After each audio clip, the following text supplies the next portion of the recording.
Welcome to VAR India News Hour. Kaspersky predicts rise in cyber espionage for India in 2022.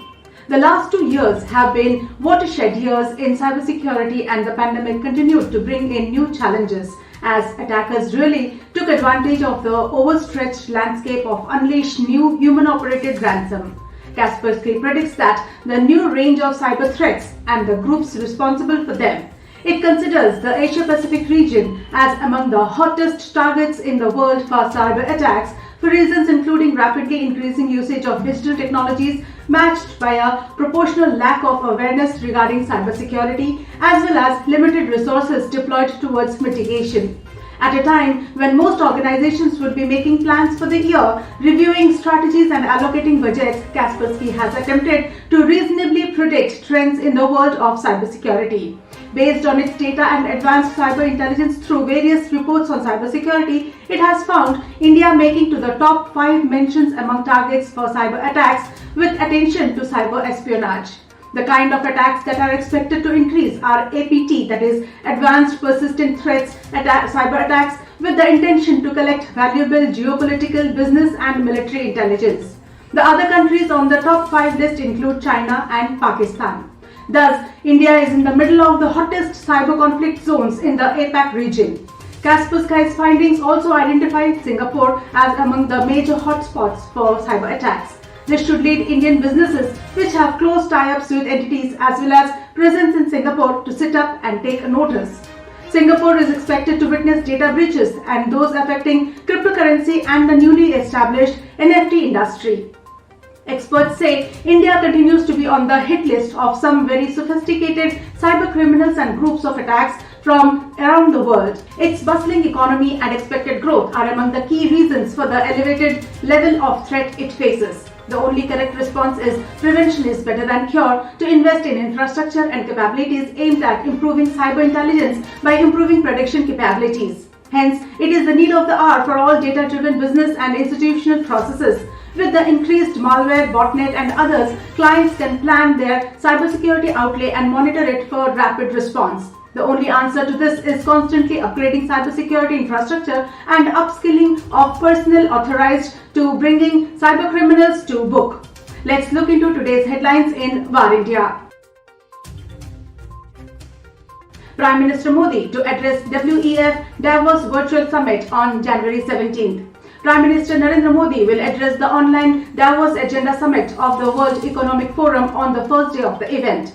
The summit is a 5-day event beginning from January 17th. The WEF will host the Davos Agenda Summit digitally for the second consecutive year in the previous scheduled week for the event.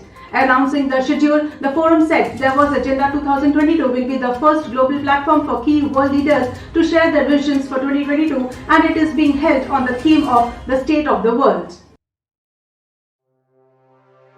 Meta closes its video speed dating service Spark. Meta is shutting down a video speed dating service it has tested over last year. The company formerly known as Facebook confirmed last year that it was testing a new dating service called Spark, which was developed by the NPE team. At a fixed time, users from a certain area of demographic would take part in the dating events, including a few global events. They would have 4 minutes to chat with a potential match, and if they both wanted to spend more time with each other, they could set up a second 10-minute date and exchange contact details. Delhivery's Rs 7,460 crore IPO gets approval of SEBI.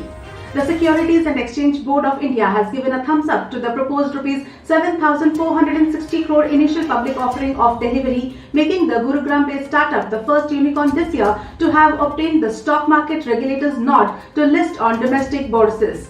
SoftBank and Carlyle-backed Delhivery had said that it planned to raise Rs 5,000 crores through fresh issuance of shares, while the IPO will have an offer for sale component of Rs 2,460 crores, where some of its existing investors will sell part of their holdings.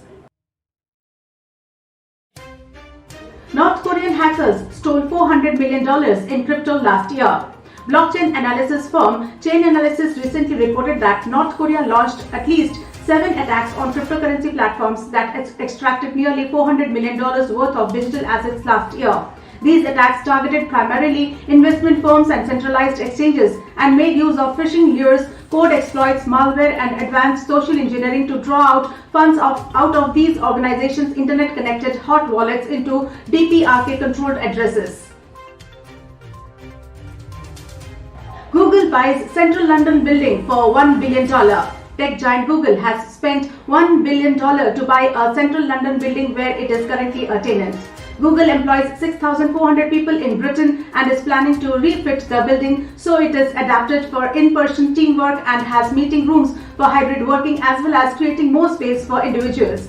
The new refurbishment will also feature outdoor covered working spaces to enable work in the fresh air with a capacity for 10,000 workers at its UK sites, including one being developed in the nearby King's Cross area of London.